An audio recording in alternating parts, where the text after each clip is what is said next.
Donc soyez les bienvenus dans ce webinaire qui est consacré au livre Défis et espérances pour le climat. Le voici, Plaidoyer réaliste et apaisé d'une climatologue. Donc c'est un livre de Catherine Eyo, c'est une climatologue canadienne et chrétienne. Ce livre vient de sortir en français, donc à cette occasion, on voulait échanger autour de son message et en particulier la question de comment réagir avec espérance, comme le dit le titre, face au dérèglement climatique. Pour cette soirée, on a invité Jacqueline de Bourgoin, qui est coprésidente d'Église Verte. On a aussi Jean-Philippe Bard, qui vient de prier, membre de la commission écologie et justice climatique de la Fédération protestante de France, et il est aussi économiste de l'environnement. Et avec nous, on a Jean-François Mouot, directeur d'Arocha France, qui d'ailleurs va commencer par introduire cette soirée en nous parlant du livre. À toi, Jean-François.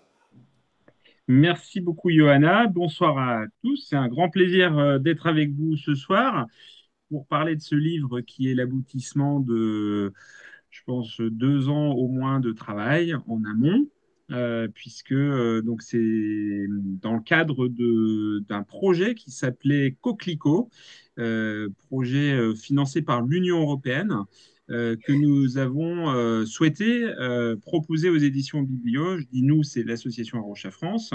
Nous avons souhaité proposer aux éditions Biblio de publier la traduction de ce livre de Catherine Eo.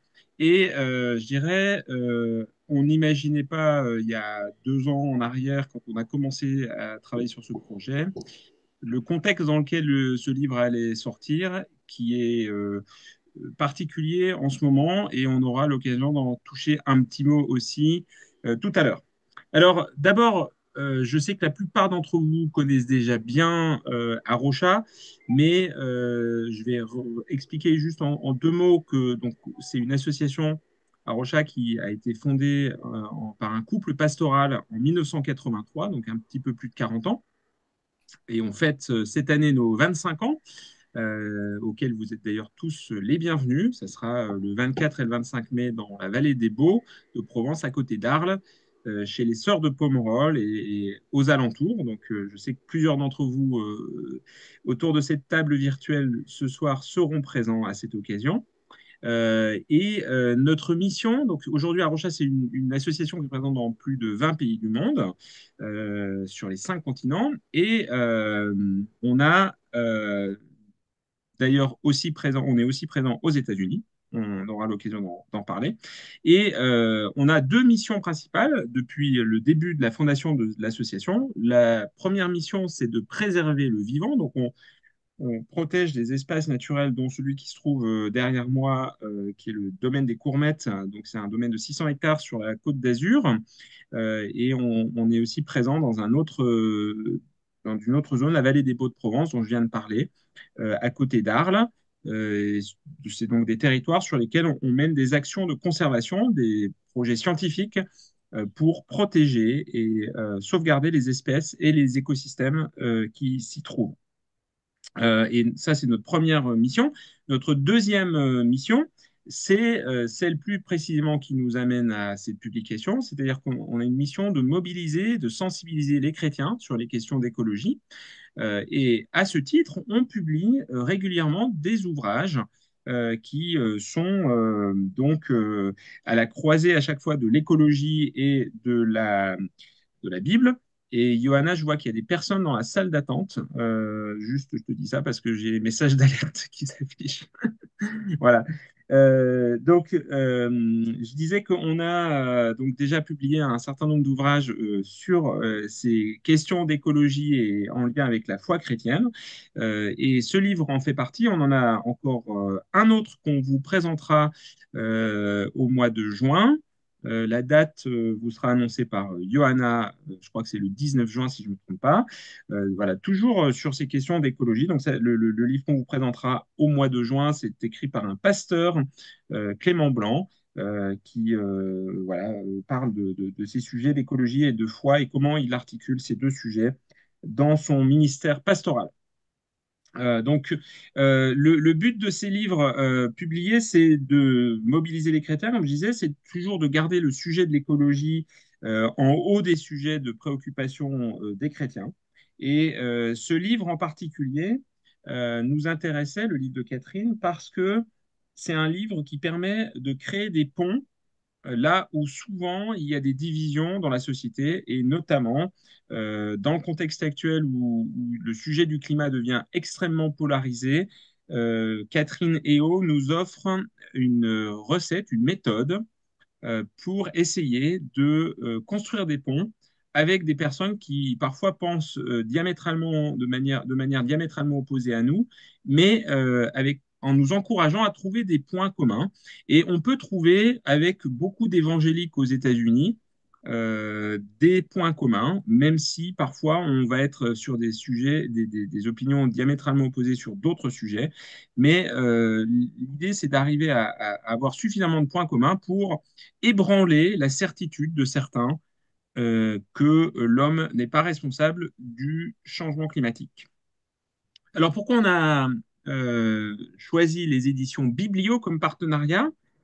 Parce que les éditions Biblio, c'est une édition spécialisée, c'est donc les éditions de l'Alliance biblique française qui est au service de toutes les églises. C'est un service aconfessionnel, donc ni protestant ni catholique, mais qui est donc bien adapté à une diffusion large dans le monde chrétien et au-delà. Et donc, on est ravi de voir ce livre qui, en plus, a bénéficié d'une couverture médiatique assez sympathique à sa sortie dans les 2 ou 3 dernières semaines, puisqu'il est sorti officiellement le 13 mars. Alors, pour vous présenter maintenant en 2 mots Catherine Eo. Catherine Eo, donc, c'est une climatologue américaine qui est très connue dans son pays, beaucoup plus qu'en France. Pour vous donner un petit peu une idée du personnage, la première fois que j'ai rencontré Catherine, c'était à Washington, aux États-Unis, et elle s'apprêtait à faire passer en direct depuis la Maison-Blanche avec Barack Obama et Leonardo DiCaprio pour un direct sur la crise climatique. C'était quelques jours d'ailleurs avant la prise de pouvoir, enfin, l'entrée à la Maison-Blanche de Donald Trump, dans la première mouture de Donald Trump. Voilà. C'est une personnalité, Catherine Eo, qui a été présentée par Time Magazine comme une des 100 personnes les plus influentes au monde. Et elle se trouve actuellement dans un contexte aux États-Unis tout à fait particulier, puisque vous n'êtes pas sans ignorer que beaucoup de scientifiques aux États-Unis sont vraiment dans, dans des situations de pression intense de la part du nouveau gouvernement américain. J'étais hier à un webinaire où il y avait plus de 500 personnes d'ailleurs, de scientifiques français qui se réunissaient pour réfléchir à comment réagir aux attaques, notamment contre la science du climat qui donc fait des ravages dans les universités américaines, avec des coupures massives de financement, avec une chasse aux sorcières dans dans les, dans les demandes de financement qui sont faites avec donc un certain des moteurs de recherche qui vont éliminer tous les mots climat, par exemple, changement climatique, pour recaler toutes les demandes qui sont en rapport avec le climat, puisque Donald Trump refuse de reconnaître le, le, la responsabilité des hommes dans le changement climatique. Alors, Catherine Eo, c'est particulièrement pertinent d'écouter ce qu'elle a à dire parce qu'elle rappelle des choses compliquées. On pourrait presque dire qu'elle a un rôle prophétique en tant que scientifique dans ce contexte.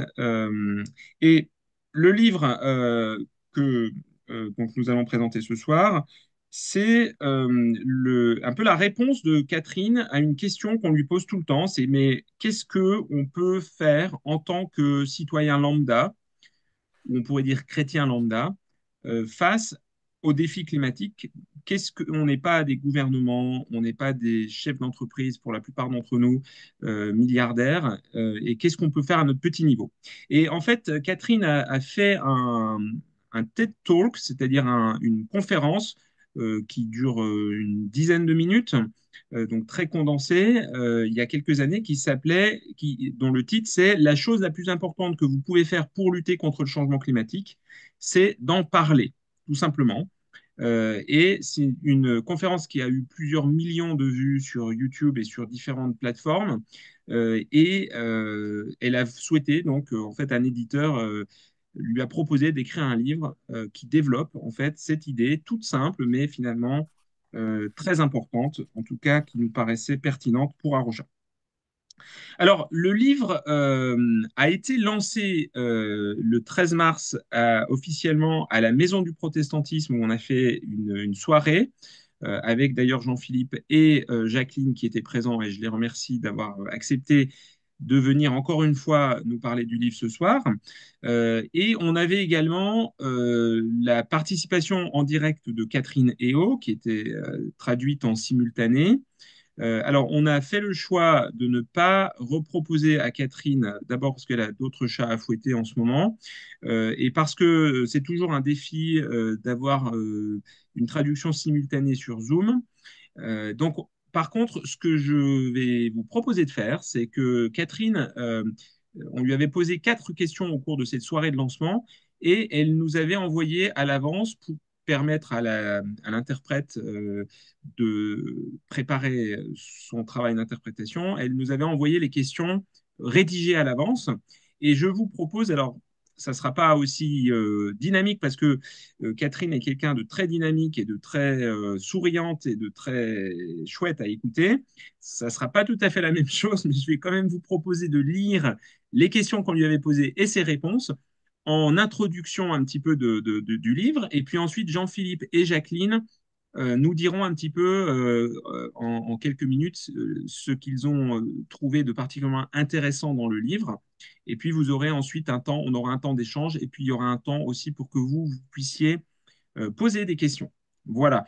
Et d'ailleurs, je ne sais pas si déjà, dès maintenant, vous avez des questions. N'hésitez pas à poser des questions dans le chat, voire à ouvrir votre micro et à poser des questions si vous le souhaitez. Ce n'est pas un problème du tout de m'interrompre. Voilà. Alors, je vous propose s'il n'y a pas de questions pour le moment, de vous lire les questions et les réponses de Catherine aux questions qu'on lui avait posées. Alors, la première question était celle-ci. Votre livre, donc, qui s'appelle en anglais Saving Us, est paru aux États-Unis en 2021. Sa traduction française paraît 4 ans après, donc aujourd'hui, alors que le contexte politique américain et international est très différent. Est-ce qu'il y a une ou deux choses que vous écririez différemment aujourd'hui? Alors, je vous lis maintenant la réponse de Catherine. Ça, c'était notre question.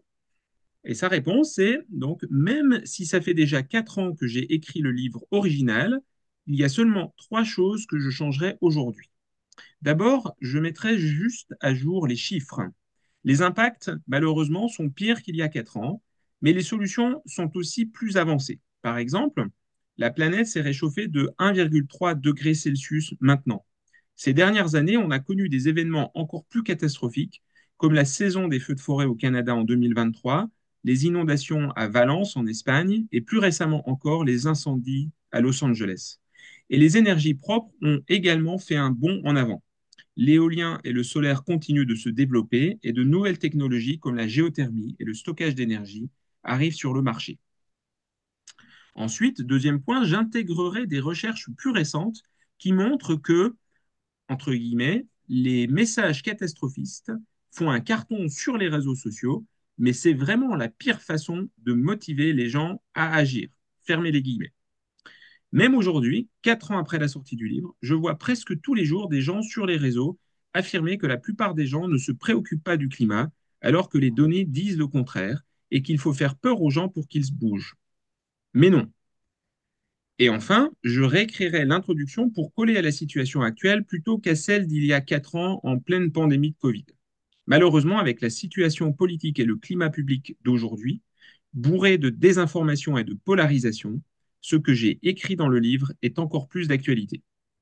Alors, peut-être que je devrais juste reprendre le titre français, Défis et espérance pour le climat, et republier mon livre en anglais sous le titre Challenge and Hope for the Climate. Deuxième question qu'on avait posée à Catherine, c'était celle-ci. Vous dites dans ce livre que lutter concrètement contre le réchauffement climatique est un acte éthique et social fondamental qui doit concerner tout chrétien. Pouvez-vous nous expliquer pourquoi? Réponse de Catherine, oui. En fait, je pense que si on prend la Bible au sérieux, on devrait être en première ligne pour demander des actions pour le climat. En Genèse 1, il est dit que tous les humains ont été créés à l'image de Dieu pour une raison, pour qu'on puisse rada tout ce qui vit sur cette planète. Alors, parfois, les gens débattent sur ce que ce mot veut dire. Mais ailleurs dans la Bible, dans les psaumes, par exemple, rada est décrit comme le fait de prendre soin des personnes dans le besoin, d'écouter ceux qui souffrent, ceux qui crient à l'aide. Du coup, pour moi, le sens est très clair. On est appelé à prendre soin de tout ce qui vit, y compris nos frères et sœurs, surtout ceux qui ont le plus besoin d'aide. Et puis, partout dans la Bible, on retrouve ce rappel constant de l'amour et de l'attention de Dieu même pour les choses qui semblent toutes petites, les oiseaux, les fleurs, l'herbe des champs. Si Dieu se soucie de tout ça, pourquoi pas nous? Mais que le plus important, c'est ce que Jésus enseigne dans le Nouveau Testament, l'amour. Dans l'évangile de Jean, il dit à ses disciples qu'on sera reconnu à l'amour qu'on a les uns pour les autres. Et l'apôtre Paul nous rappelle que la seule chose qui compte, c'est la foi qui agit à travers l'amour. Alors, quand on voit que le changement climatique touche la nourriture, l'eau, la santé, les maisons, surtout celles et ceux qui sont les plus pauvres et les plus vulnérables, qu'est-ce que c'est sinon un manque d'amour? Troisième question qu'on avait posée à Catherine. Vous me dites si ça va au niveau du débit, si Johanna, est-ce que je vais trop vite pour lire ou ça va à peu près? Le débit est bon. Si tu peux juste remontrer le livre pour les personnes qui ne l'ont pas vu tout à l'heure. Alors, est-ce que vous le voyez? Oui, Il vient de disparaître. Là, oui, c'est bon. voilà. Alors, je reprends. Donc, la question, c'était, vous parlez beaucoup de nos résistances psychologiques au changement et de nos biais cognitifs dans votre livre. Et c'est très éclairant sur notre fonctionnement humain. Pourriez-vous citer quelques-unes de ces résistances et les moyens de les dépasser? Réponse de Catherine. Quand j'ai fini d'écrire mon livre, j'ai été assez surprise de voir que j'avais finalement beaucoup plus parlé des réactions psychologiques face au changement climatique que de la science en elle-même. Mais en y réfléchissant, c'est pas si étonnant que ça, parce que ce sont justement ces réactions-là qui freinent vraiment l'action. On sait depuis les années 1850 que quand on extrait et qu'on brûle des énergies fossiles, ça produit des gaz à effet de serre qui s'accumulent dans l'atmosphère, comme si on rajoutait une couverture autour de la planète, et ça la fait chauffer. Les scientifiques alertent les présidents, les chefs de gouvernement et les décideurs depuis plus de 60 ans. Et depuis 1990, des milliers de chercheurs rédigent de gros rapports, les fameux rapports du GIEC, le groupe d'experts intergouvernemental sur l'évolution du climat. Ces 3 volumes, plusieurs centaines de pages chacun. Ils sont tellement énormes que même moi, je n'en ai pas lu un en entier depuis 2001. Bref, ce qui nous manque, ce n'est clairement pas l'info scientifique ni les mises en garde, ça on les a. La distance psychologique, c'est cette tendance humaine à percevoir les risques comme lointains, dans le temps, dans l'espace ou dans leur importance pour nous. Et les données montrent que c'est exactement ce qu'on fait avec le changement climatique. La plupart des gens s'en inquiètent, oui, mais ils les voient comme un problème pour plus tard, pour d'autres pays ou pour les écolos et les scientifiques, mais pas pour eux-mêmes. Et pourtant, c'est tout le contraire. Le changement climatique touche déjà tout le monde, ici et maintenant. Le rejet des solutions. Beaucoup de gens ont peur que les solutions au changement climatique soient pires que le problème lui-même. Ils pensent que ce sera plus compliqué, plus cher, moins confortable et que ça va leur gâcher la vie. Et malheureusement, cette idée est largement amplifiée par la désinformation, souvent financée par des groupes ou des entreprises qui n'ont aucun intérêt à ce qu'on passe à l'action. Une étude a même montré que la majorité des fausses infos sur le climat sur YouTube l'an dernier portaient justement sur le fait que les solutions ne marcheraient pas. Le manque de sentiment d'efficacité. Efficacité, c'est un mot un peu technique, mais l'idée est toute simple. Si je fais quelque chose, est-ce que ça va changer quelque chose? Et aujourd'hui, pour la majorité des gens, la réponse, c'est non. Quand on leur demande quelle sera la meilleure chose à faire contre le changement climatique, la plupart répondent recycler, entre guillemets. Ce qui est sûr, ce qui est bien sûr, mais ça ne suffira pas à régler le problème. Et beaucoup ajoutent qu'ils ne savent pas quoi faire d'autre. C'est pour cela que quand on parle du changement climatique, il est essentiel d'en parler ici et maintenant, de manière concrète, avec des exemples qui parlent aux gens aujourd'hui. Il faut montrer des solutions positives, pratiques et qui améliorent notre quotidien au lieu de le compliquer.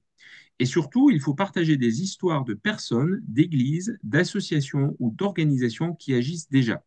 Si eux peuvent le faire, pourquoi pas nous? J'ai une newsletter hebdomadaire qui s'appelle Talking Climate.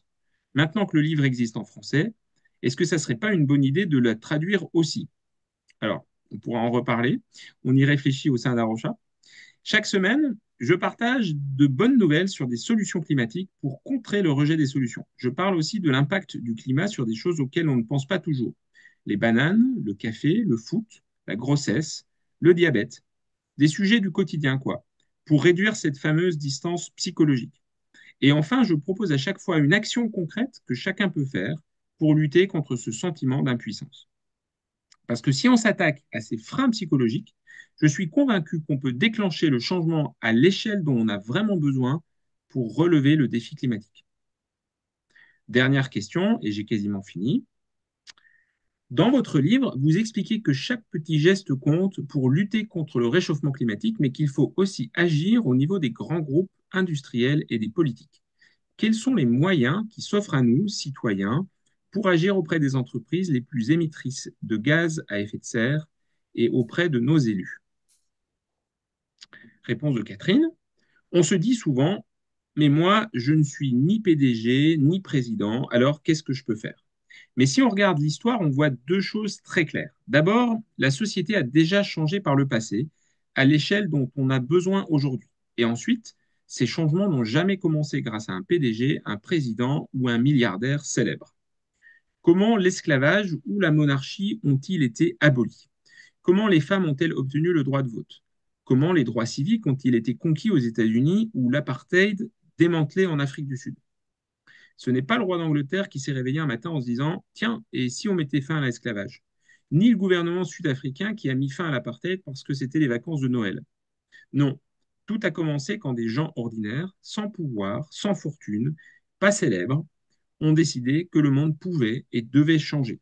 On connaît quelques noms. William Wilberforce, Gandhi, Martin Luther King, Nelson Mandela. Mais qui étaient-ils, eux, au départ? Et qui étaient les milliers d'autres, moins connus mais tout aussi essentiels, qui ont soutenu, partagé et porté ces visions d'un monde meilleur? C'était tout simplement des gens qui avaient le courage de leurs convictions, qui ont utilisé leur voix pour exiger des changements profonds. C'est nous, les gens, qui avons déjà changé le monde, et c'est nous qui pouvons le faire changer encore. Et quand on parle d'entreprise, où travaillez-vous? Où travaillent vos proches? Qu'est-ce que votre entreprise pourrait faire pour le climat? Dans votre quartier, pourquoi ne pas organiser une fresque du climat? C'est un programme français super efficace, vous le connaissez beaucoup ici, qui se développe maintenant aussi au Canada pour sensibiliser les entreprises et les citoyens aux risques climatiques et aux solutions. Et puis votre banque, vous la choisissez comment? Votre épargne retraite, elle finance quoi? Qu'est-ce que vous achetez? Où ou qu'est-ce que vous choisissez de ne pas acheter? Excusez-moi. En ce moment, beaucoup de gens soutiennent le Canada en boycottant certains produits américains. De la même façon, on peut choisir de ne pas acheter certains produits qui sont mauvais pour le climat ou l'environnement ou qui sont fabriqués avec de l'énergie fossile.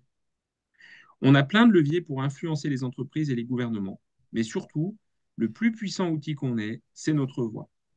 Les études montrent que les responsables politiques sous-estiment systématiquement à quel point leurs électeurs se soucient du climat, simplement parce que personne ne leur en parle. Vous pouvez changer ça, et c'est exactement comme ça que les choses ont changé dans le passé. Alors maintenant que vous le savez, qu'est-ce que vous attendez? Voilà, j'espère que j'étais pas trop rapide et que vous avez quand même pu suivre à peu près. Et je propose, si vous n'avez pas de questions tout de suite, de laisser la parole à Jacqueline. Merci et bonsoir. Donc, la question qui nous était posée, c'est savoir ce qu'on avait pensé du livre et ce qu'on en tirait. Alors, moi, je l'ai lu sans, je connaissais pas Catherine Hayhoe, je l'ai lu comme ça, sans connaître le contexte ni rien. Vous avez eu beaucoup déjà d'éléments dans les questions très pertinentes qui avaient été posées et avec les réponses de Catherine Hayhoe. Mais ce qui m'a vraiment intéressée, et je recommande la lecture de ce livre à tout le monde vraiment, parce que d'abord, c'est un ouvrage de vulgarisation qui est fait par une spécialiste. C'est-à-dire que quelqu'un qui connaît bien son sujet, le livre est très clair, très facile d'accès, comme le sont les ouvrages de vulgarisation, mais en même temps extrêmement précis, documenté, avec plein d'exemples concrets. Ça, c'est un premier point plutôt formel, mais qui, qui compte beaucoup. Finalement, tout le monde peut y trouver son compte dans ce livre. Et alors, ça, c'est un premier point. Le deuxième que je trouve vraiment intéressant, c'est l'approche de Catherine Hayhoe pour parler du climat. Là, c'est à la fois une approche pragmatique, bienveillante, et qui s'appuie sur les neurosciences et en particulier sur la psychologie cognitive.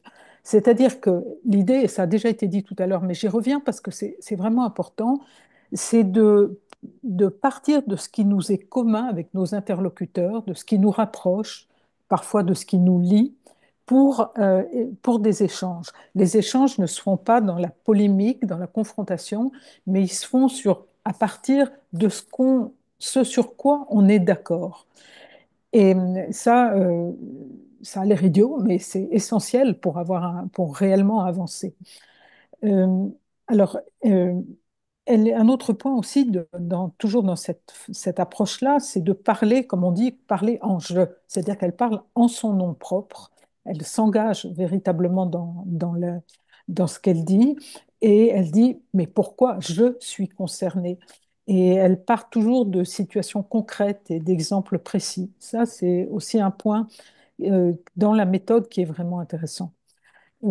Et il y a aussi également une cohérence apparente, en tout cas, de ce qu'on lit entre sa vie, son travail et son engagement. C'est vraiment une climatologue engagée dans l'action aussi. Ça, c'est un point très, très important. Et euh, ça, c'est sûrement ce qui m'a le plus frappé parce que on est beaucoup plus souvent dans la confrontation. On se dit comment on va faire avec des gens qui sont très réticents sur ces questions. Ben non, il faut essayer de trouver une approche qui puisse nous rapprocher. C'est essentiel. Alors, ce que je trouve aussi très intéressant, il ne faut pas que je sois trop longue non plus, mais et ça, Jean-François l'a fait apparaître bien avant, c'est l'importance de l'action, d'agir. C'est-à-dire on est tous capables d'agir, de préférence collectivement, évidemment, mais et là-dessus, elle donne beaucoup d'exemples et elle explique que l'action rend responsable et que aussi ce que nous faisons ensemble nous transforme et transforme les autres. Et que à différentes échelles, il ne faut pas hésiter à agir.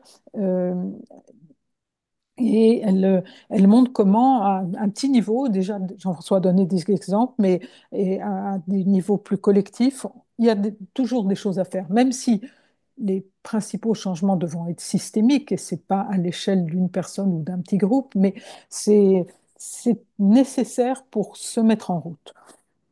Alors aussi, ça a été également dit, c'est le rôle de sa foi dans son engagement. Ça, c'est très frappant. Et elle montre bien comment les valeurs qui comptent pour les chrétiens sont un support pour l'action. Ça, comment nous sommes tous responsables du soin de la création et redevables un jour devant le Seigneur de ce qu'on aura fait pour le soin de la création. Et elle y associe toujours, ça a été aussi dit par Jean-François, la justice, c'est-à-dire qui souffre le plus des dérèglements climatiques, ce sont les plus pauvres, on le sait. Donc il y a une question aussi de justice vis-à-vis d'eux.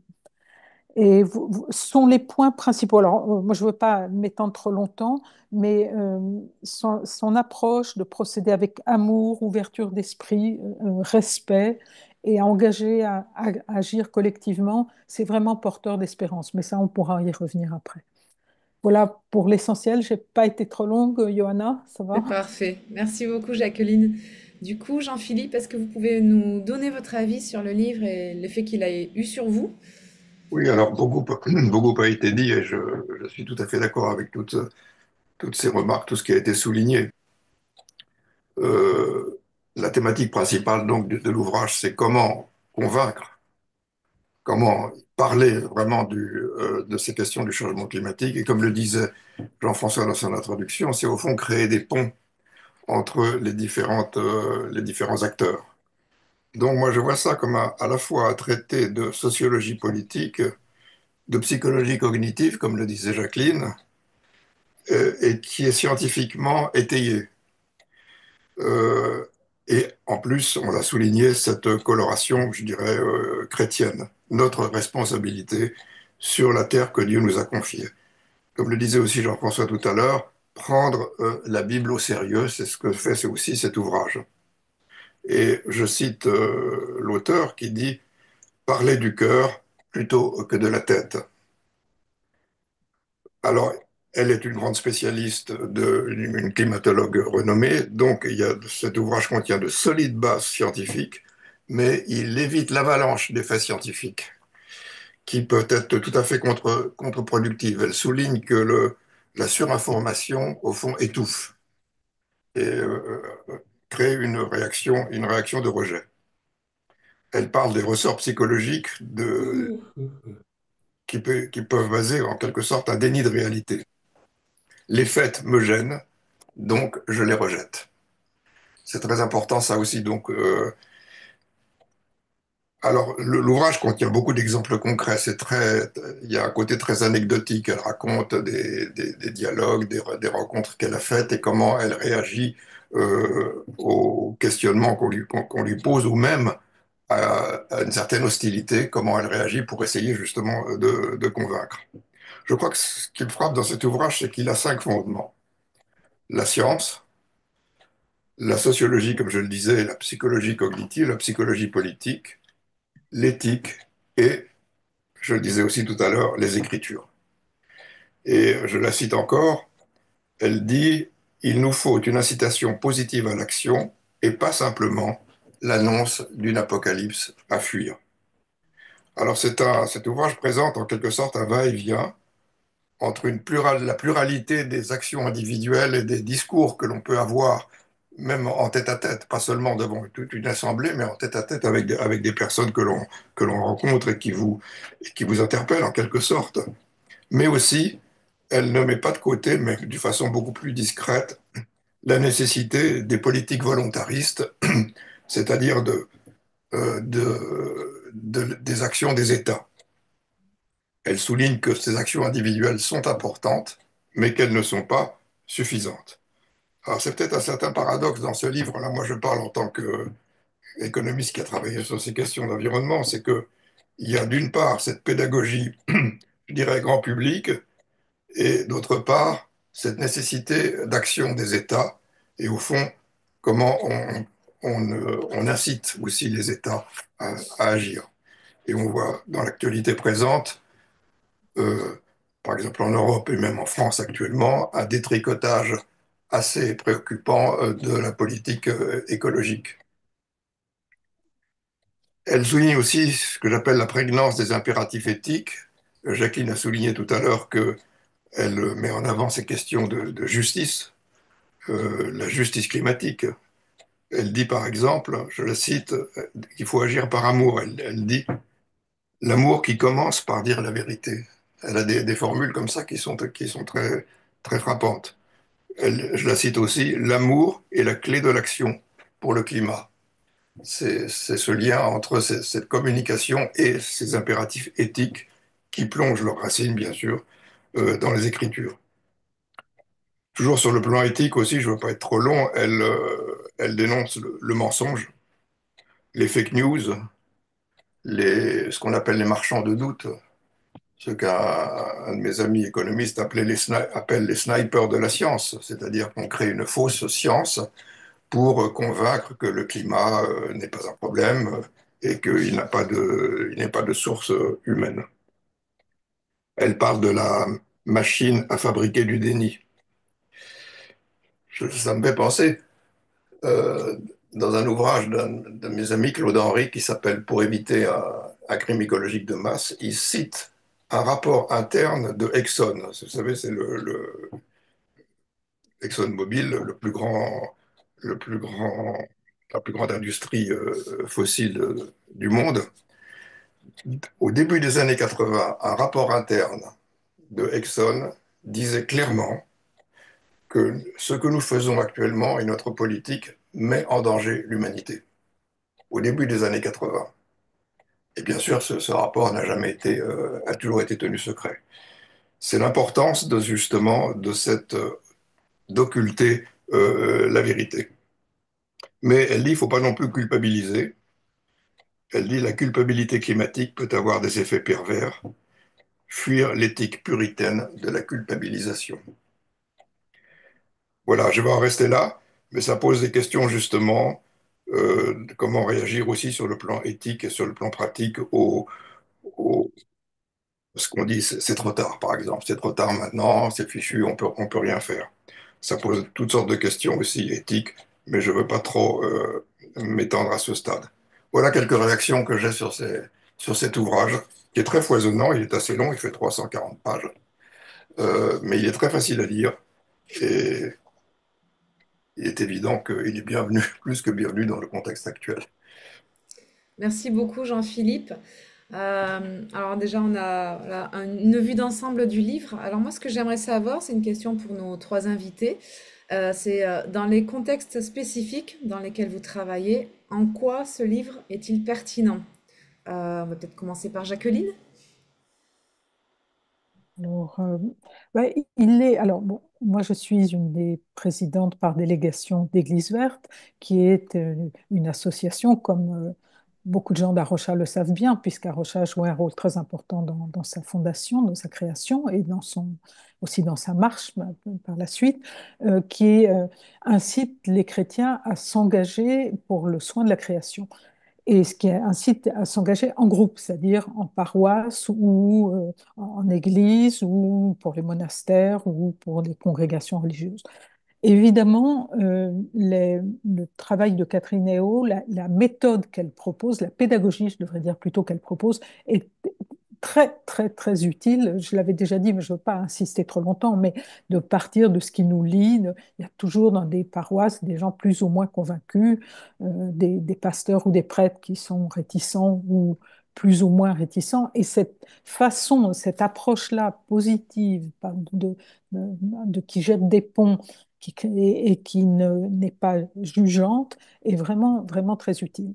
Et plus largement, il y a, dans son livre, elle dit, voilà, ma méthode, c'est créer des liens, connecter, mettre en relation les uns avec les autres, et puis inspirer par des exemples de réalisation qui apportent un changement. Et je pense que pour Église verte, c'est exactement ce que nous devons faire, c'est-à-dire de créer des liens, on l'a dit, connecter, c'est-à-dire une communauté qui travaille mettre en rapport une communauté avec une autre pour qu'elles puissent échanger de leurs expériences, etc. Et inspirer quelquefois plus largement que ça. Ça, c'est vraiment un point que je trouve très utile pour le travail, euh, pour notre mission en fait d'Église verte. Ça, c'est essentiel. Euh, le, le rôle l'importance de la foi comme moteur de l'action, ça, je ne vais pas redétailler ce qui a été dit plusieurs fois, mais c'est aussi inspirant, enfin, c'est vraiment à ne jamais perdre de vue que la peur aussi peut être mauvaise conseillère, comme aussi bien dirigée, elle peut conduire à des actions. Et je voudrais vous lire pour ça un petit paragraphe du patriarche Bartholomé, parce que l'Église verte est une association écuménique et qui rejoint exactement ce que veut faire Catherine Héault. Alors, je le cite.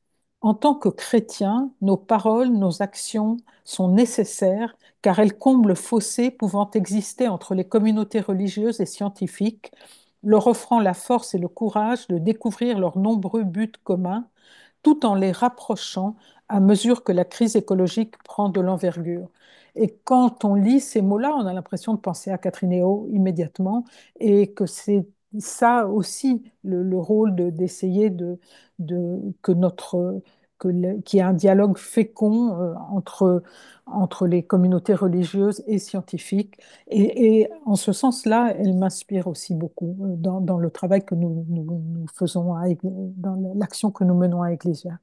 Il y aurait un dernier point, mais peut-être qu'on y reviendra après, c'est sur la question de l'espérance. Mais je ne veux pas être trop longue dans ma réponse. Merci. Jean-Philippe? Eh bien, alors, tout à fait dans ce que vient de dire Jacqueline, c'est que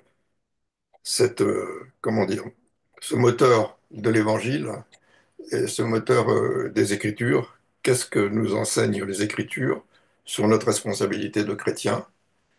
Alors, ça débouche sur toute la réflexion, la théologie de la création, etc., qui est un peu abordée par l'auteur, par Catherine, parce qu'elle parle bien de cette responsabilité de l'homme qui a été mis dans la création pour la cultiver. C'est cette notion aussi développée par Jacques Ellul de lieutenance. La lieutenance, c'est tenir le lieu. Et nous sommes responsables de tenir euh, euh, ce lieu qui est la création dans laquelle nous vivons. Alors, vous dites, la question, c'est dans le contexte actuel dans lequel je travaille. Alors, moi, je suis retraité, mais je suis engagé dans l'Église protestante, disons, pour ces questions-là. Et donc, ça donne tout un matériau aussi concret de réflexion, sur la relation interpersonnelle aussi, sur tous les exemples qu'elle donne. Tout à l'heure, j'évoquais cette question du trop tard et donc de l'espérance. Alors peut-être que, puisque Jacques le disait, c'est un point important. Je crois que, alors c'est difficile en anglais parce que le mot espérance, c'est hope, il y a un seul mot. Et nous, en tant que chrétiens, nous devons faire une différence entre l'espoir et l'espérance. L'espoir, c'est ce que l'on espère qui va se passer ou qui ne se passera pas. Ça risque d'être une confiance aveugle aussi dans le progrès qui est peut-être une sécularisation de l'espérance chrétienne. Mais l'espérance, c'est vraiment ce mouvement, ce moteur, cette foi qui nous dit que en Dieu, mais aussi par notre responsabilité de chrétien, nous devons toujours avoir ce moteur de l'espérance. Une espérance qui n'est pas passive, mais qui nous met en marche. Et d'ailleurs, à ce propos, Catherine Ayoé cite le fameux texte de Romains 8. Nous savons jusqu'à ce jour que la création tout entière soupire et souffre les douleurs de l'enfantement.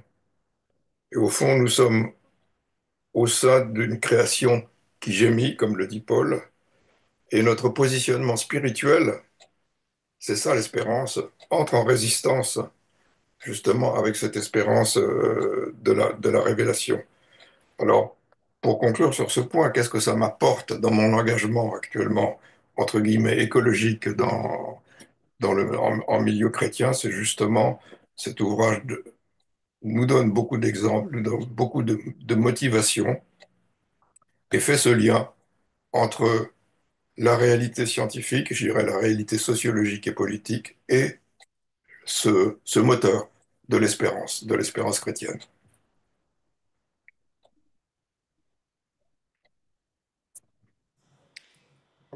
Merci beaucoup, Jean-Philippe.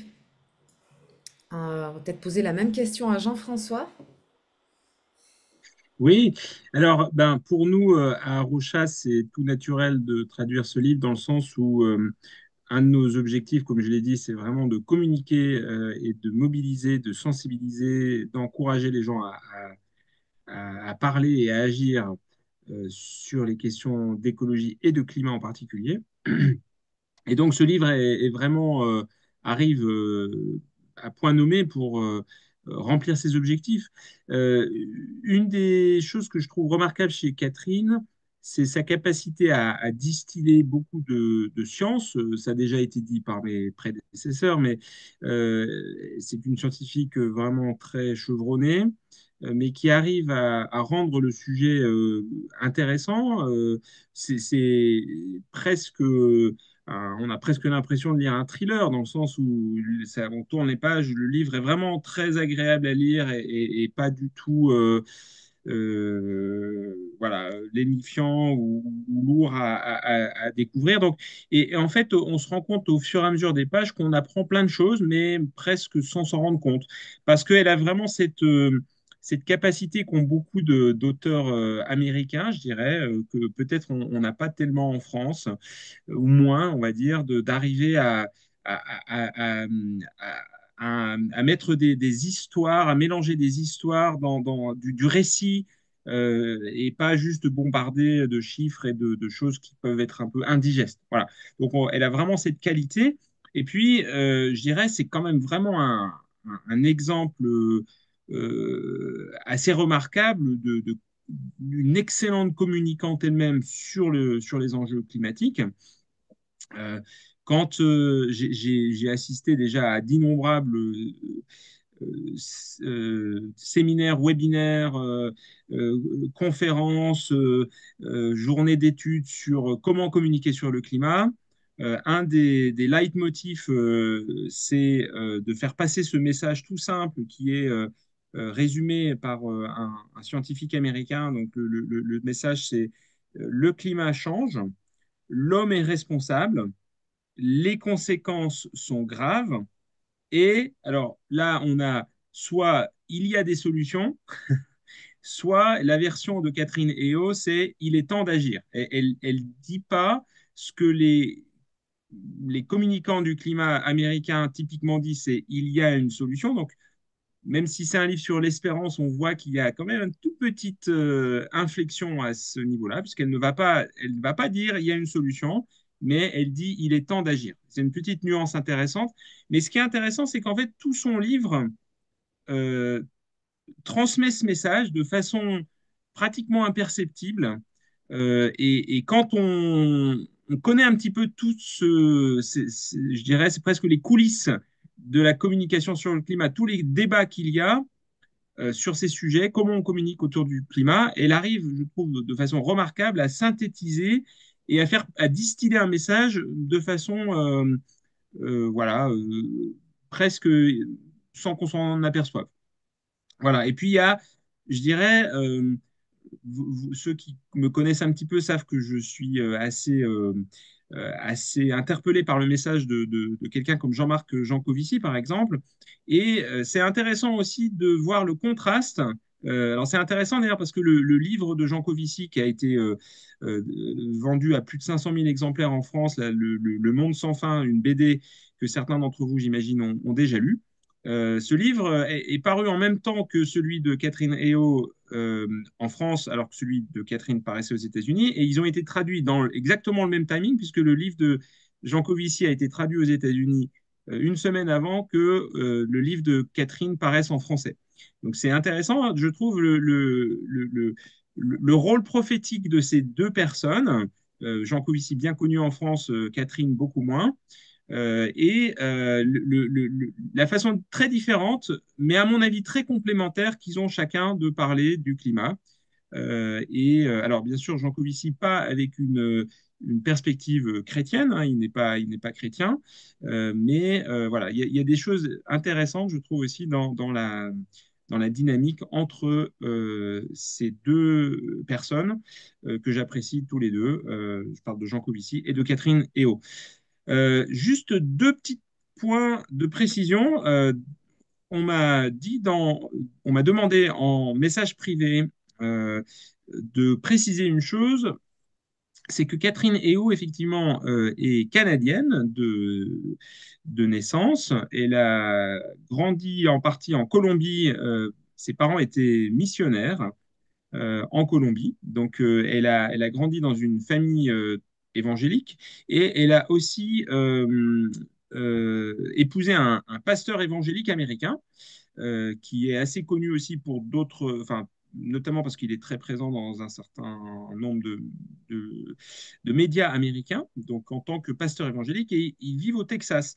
Donc, elle a une double nationalité américaine et canadienne. Voilà, donc ça c'était pour répondre à une question qui m'a été posée. Et puis la deuxième chose que je voulais dire, c'était que, ah oui, on me dit que le livre de Jean Covici, je n'étais pas tout à fait à jour de mes chiffres. Merci de celui qui a précisé que c'est plus d'1 million d'exemplaires. Et je pense qu'il va aussi se vendre en américain, enfin en anglais américain. L'autre chose que je voulais dire, c'est que on a la chance ce soir, et je ne le savais pas, d'avoir avec nous en fait la traductrice du livre, Mireille Boissonnat, qui ne m'avait pas prévenu. D'ailleurs, on n'avait pas échangé à propos du livre, même si on a tous les deux relu attentivement le livre avant la parution. Et je ne sais pas si Mireille, du coup, je vous prends un peu au dépourvu. Je vous avais mis un petit message dans le chat en privé, mais je ne sais pas si vous l'aviez vu en début de réunion. Mais du coup, je ne sais pas si ça vous dit de dire quelques mots aussi sur pourquoi ce livre vous a touché en tant que traductrice. Non, j'avais pas vu le message dans le chat. C'est un peu difficile parce que quand on traduit un livre, on est complètement plongé dedans, on n'a pas trop de recul. Mais c'est-à-dire, au début, moi, j'ai trouvé presque un peu agaçant l'accumulation d'anecdotes et de rencontres etc. J'attendais quelque chose de plus substantiel, de plus sérieux, de plus. Mais en fait, en arrivant au bout du livre, on se rend compte que ce sont justement ces anecdotes, ces rencontres, etc., qui ont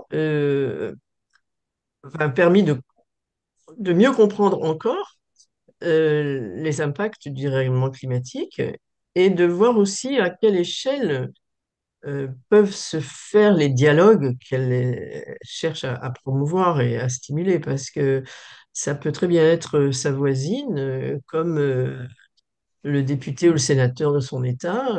Enfin, les anecdotes piochent absolument dans tous les milieux, et c'est intéressant de voir aussi euh, cette incitation, effectivement, à pas se limiter uniquement à son petit univers confortable et familier, mais peut-être, quand elle dit il faut agir, oser agir un peu au-delà. Euh, après, finalement, une autre réticence que j'avais au début aussi, c'était que ça me semblait très américain, la façon de d'écrire, la façon de dire les choses, etc. Mais au bout du compte, c'est très pertinent pour nous aussi, y compris cette insistance qu'elle mettait dans l'observation du début sur la polarisation politique par rapport à ce thème. Que je ne l'avais pas tant que ça observé en France et que je vois apparaître de plus en plus. Enfin, ça devient très très évident aujourd'hui, en particulier dans le fameux tricotage des lois sur le climat actuelles, vu les orientations actuelles de nos gouvernants. Donc voilà, plein de petits détails comme ça qui montrent à quel point elle a une observation fine de la situation et puis, elle garde le moral. Et ça, c'est super important pour nous aujourd'hui, de ne pas perdre le moral, même si. Voilà. Merci beaucoup Mireille, et désolé de vous avoir pris au dépourvu complètement. Hein, J'ajoute juste c'est que pas grave. par rapport au contexte très américain effectivement du livre, on a quand même avec Biblio travaillé à ajouter des éléments de contextualisation, souvent en note de bas de page. On a actualisé aussi un certain nombre des chiffres qui dataient effectivement de 3 ou 4 ans, et on a aussi donné des exemples français quand c'était possible, quand ce n'était pas des exemples qui allaient forcément parler oui, aux Français dans un contexte français par rapport au contexte américain. Voilà, donc ce que Mireille décrivait est en partie atténué par le travail qu'on a fait en d'édition par derrière. Voilà. Alors justement, on parlait des anecdotes. Mireille disait qu'il y avait beaucoup d'anecdotes. Effectivement, ça m'a frappé aussi. J'ai pas lu le livre en entier, mais en tout cas, dans la première partie, il y a quelque chose qui m'a sauté aux yeux. C'est l'invitation de Catherine à aborder le sujet du changement climatique en partant des points de contact avec notre interlocuteur et en s'intéressant à qui il est, où il habite, quels sont ses centres d'intérêt et quelles sont ses croyances. Et du coup, j'ai relevé un petit exemple d'anecdote où Katharine raconte une conversation qu'elle a eue suite à une conférence qu'elle a donnée au Texas pour le syndicat de la gestion de l'eau. Dans cette conférence, elle a abordé la question des températures et des précipitations qui changeaient, ainsi que l'adaptation nécessaire pour garantir des réserves d'eau. Et elle précise qu'elle n'a pas cité les mots climat ou changement. Et alors, je vous lis la réaction d'une personne qui est venue la voir après la conférence. La personne était très enthousiaste et elle s'est exclamée: Je suis d'accord avec tout ce que vous avez dit. Il faut absolument que nous nous préparions.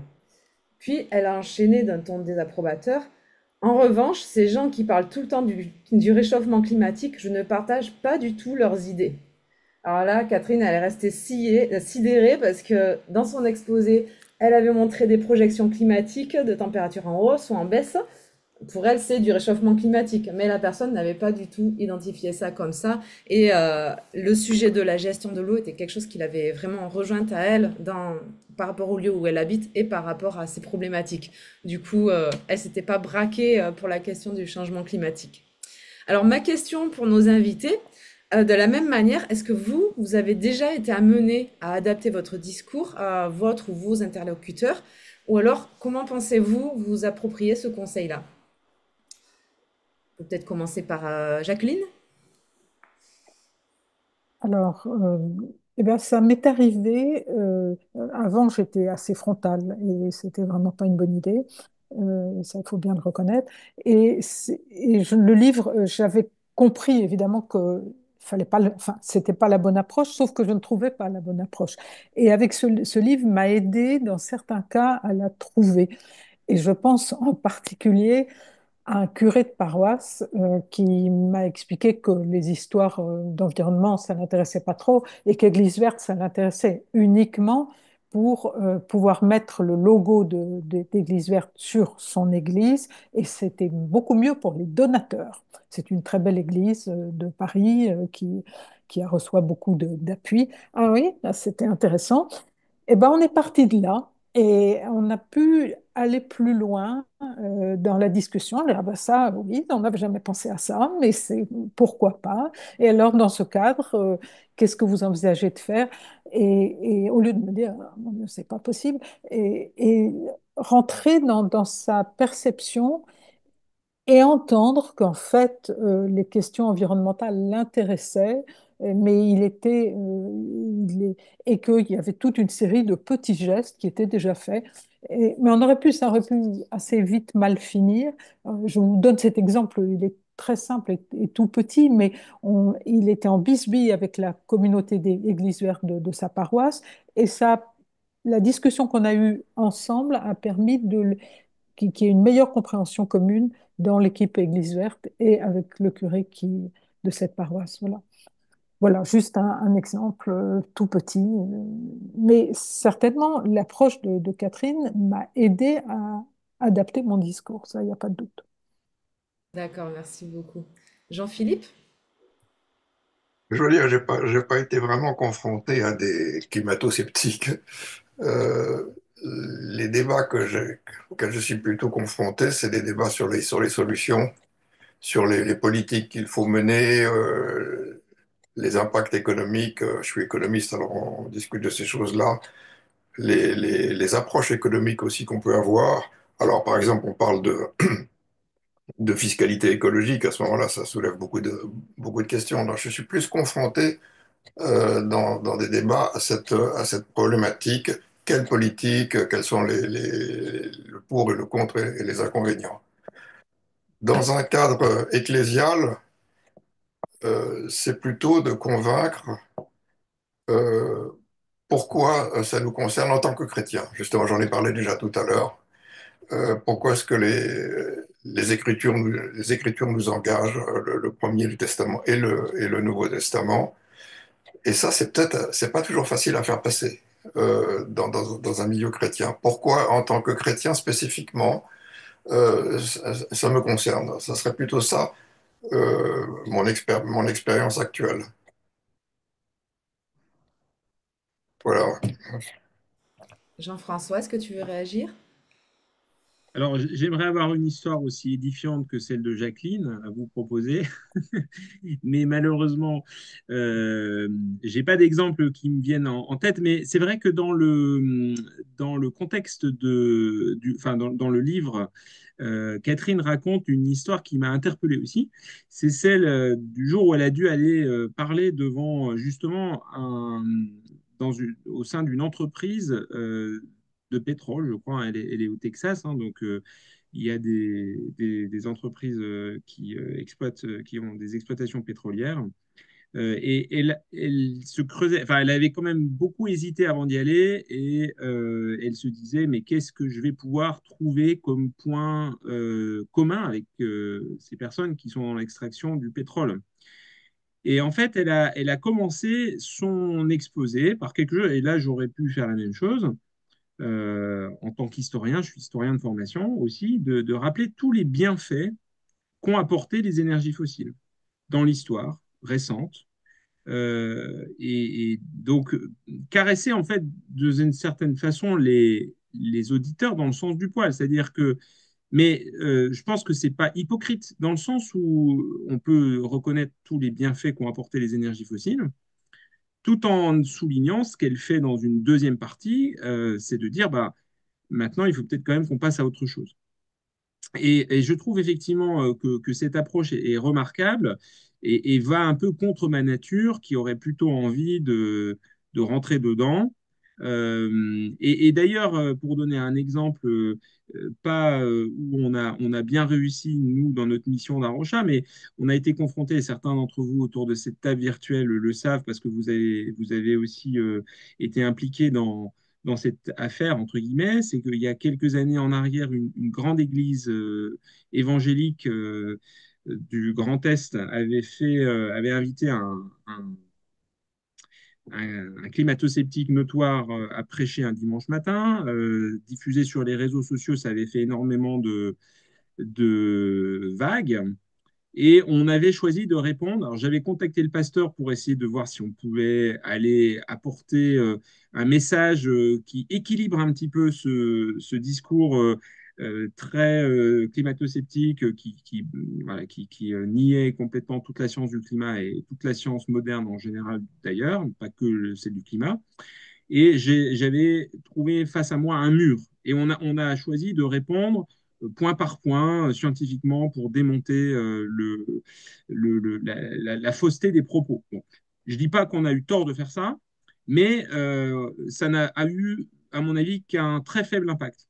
Et en fait, j'avais donc reçu une fin de non-recevoir à la proposition d'aller équilibrer ce message en parlant, mais dans l'église en question. Mais quelque temps après, quelqu'un d'autre qui n'est pas affilié à Rocha est allé parler euh, de pas directement du climat, mais à la fin, il est arrivé sur le sujet du climat et il a glissé ce que j'appelle des pots de banane pour climato-sceptiques, c'est-à-dire il a glissé quelques petites allusions qui, à mon avis, s'abordaient pas mal justement, s'abonnaient la planche de ceux qui veulent croire que l'homme n'est absolument pas responsable du problème climatique.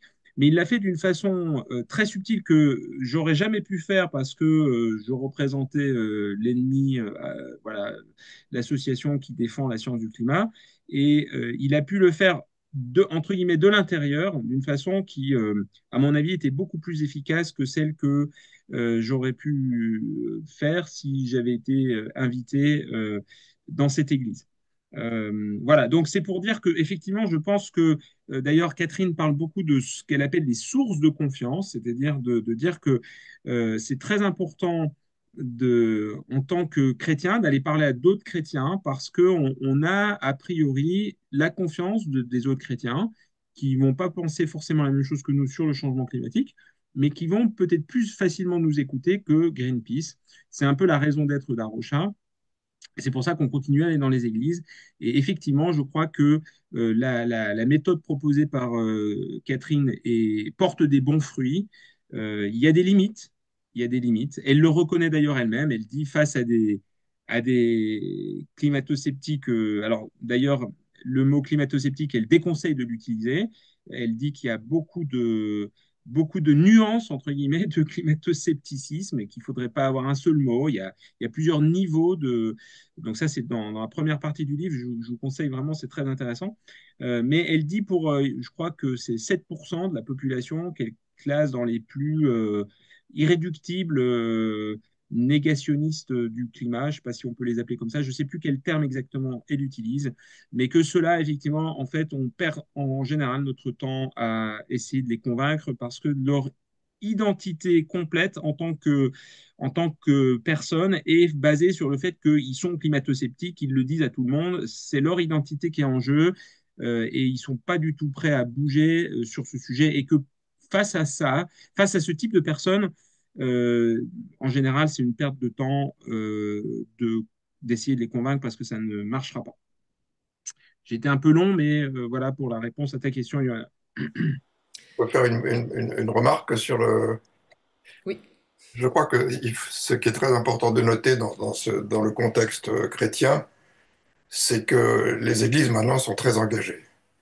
Et ça a été, les églises ont démarré très très lentement. On dit que c'était comme un diesel, hein. Il y a quelques dizaines d'années, quand on parlait de ces questions-là, dans les milieux qui soient protestants ou catholiques d'ailleurs, on était considéré comme très folklorique. Dans l'église protestante, dans le milieu protestant par exemple, je crois que c'est dans les années 70, il y a un ouvrage très célèbre qui est paru qui s'appelait L'agitation et le rire, qui avait été écrit par deux théologiens protestants. Il se basait sur le psaume 2 qui dit Il rit celui qui est dans les cieux, etc., pour se moquer un peu de ceux qui se préoccupaient dans un cadre chrétien de ces questions environnementales. Et les églises ont été très lentes à se motiver, mais maintenant, je dirais que ça fonctionne à plein régime presque, et que c'est un levier très puissant quand même. C'est un levier puissant non seulement dans le monde chrétien, dans le christianisme, mais aussi pour toute la société. Alors il y a Église verte, par exemple, il y a des mouvements comme Arocha, le mouvement Laudato Si, etc., etc., le Conseil œcuménique des Églises.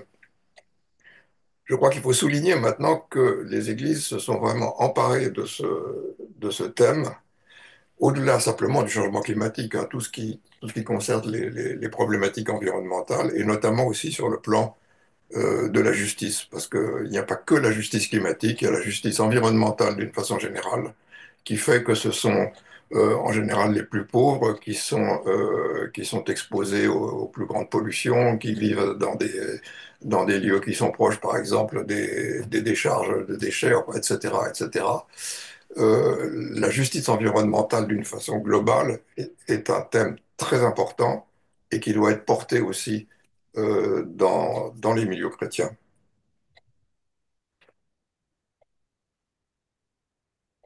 merci beaucoup. On arrive à notre dernière question. En attendant, si vous avez les participants à cette soirée, si vous avez des questions à poser, vous pouvez le faire via le chat ou en prenant le micro aussi. Mais moi, il y a une question particulière que j'avais envie de poser, c'est pour revenir sur la question de l'espérance. Que diriez-vous à quelqu'un qui est venu ce soir à cette soirée et qui est plutôt découragé par le défi climatique? Je laisse la parole à qui veut la prendre, Jean-François, Jean-Philippe ou Jacqueline.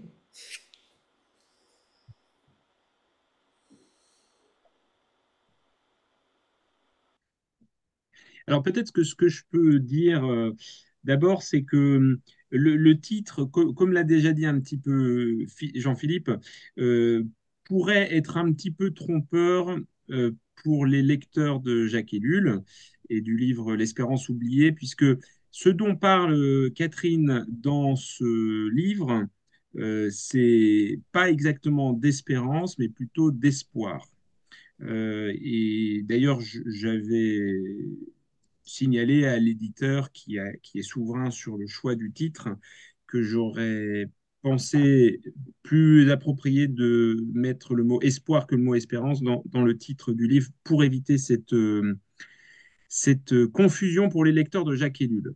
Donc, ce dont parle Catherine, c'est plutôt d'espoir, espoir qu'elle place beaucoup dans à la fois des nouvelles technologies, et aussi dans un changement de société. Et ce qu'elle redisait en introduction dans ce que j'ai lu, c'est que elle voit une lame de fond de prise de conscience qui est obscurcie par peut-être les vagues superficielles qui déferlent sur nous en ce moment sous forme de revirements de politique, mais qui, selon plusieurs études, il y a une autre étude récemment citée par Jean-Marie Jancovici aussi, une étude de notre ancien partenaire donc pour l'enquête IFOP qu'on avait faite il y a 2 ans, donc une étude de Parlons Climat, une association qui s'intéresse justement à l'opinion, qui montre qu'en France aussi, contrairement aux effets, à l'impression superficielle qu'on peut avoir, les gens ne se désintéressent pas de la question climatique.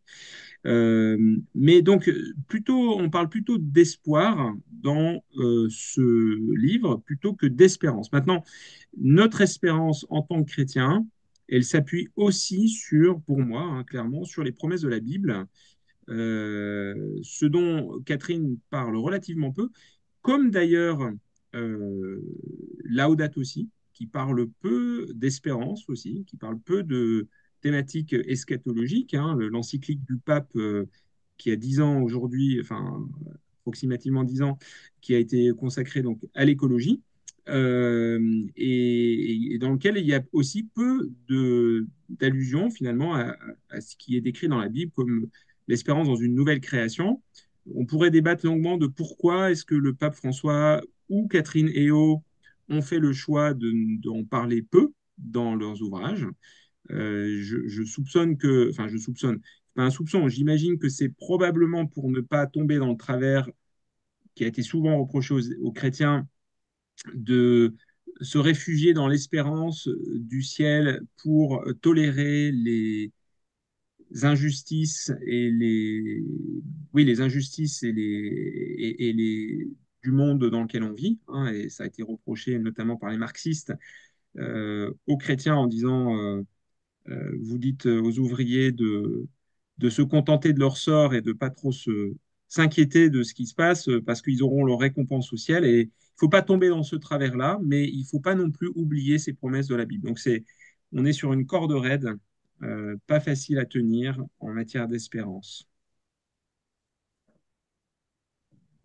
Oui. Ouais, je peux rebondir Pardon. là-dessus. Vas-y. Je peux rebondir là-dessus, justement, sur ce thème de l'espérance et cette dimension eschatologique. Le texte de l'Apocalypse nous parle justement des nouveaux cieux et de la nouvelle terre, mais nous sommes, et je crois que tous les théologiens là-dessus s'accordent, nous sommes avec Dieu, nous sommes co-créateurs en quelque sorte au sein de la création. Nous sommes impliqués, nous en faisons partie, et nous en sommes aussi les ouvriers. Et que cette espérance, elle nous incite à être ses ouvriers aussi, et aussi à entrer en résistance avec cette espérance de la révélation. Nous sommes, je crois, dans ce qu'on appelle un kairos, c'est-à-dire un temps Mhm. maintenant où il est temps de décider, il est temps d'agir. Et je suis toujours très frappé par cette tension qu'il y a dans le judaïsme, qui parle du tikkun olam. Le judaïsme parle de la réparation du monde. Et je crois que c'est une vocation tout à fait biblique, ça. Nous sommes co-responsables de cette réparation d'un monde qui est blessé, d'un monde qui est malade, et que sans ce moteur, et c'est à la fois, oui, c'est le moteur de l'espérance, c'est que nous sommes impliqués dans ce tikkun olam, dans cette réparation du monde. Oui, pour aller exactement dans le même sens que Jean-François, Jean-Philippe, pardon, et que Jean-François aussi d'ailleurs, je dirais que, en fait, l'incarnation, elle nous oblige d'une certaine manière, parce que là où il y a eu péché, il y a possibilité de rédemption. Et qu'il y a aujourd'hui un péché contre la création, si on peut dire comme ça, à ne pas en prendre soin et à les laisser s'abîmer comme elles s'abîment aujourd'hui.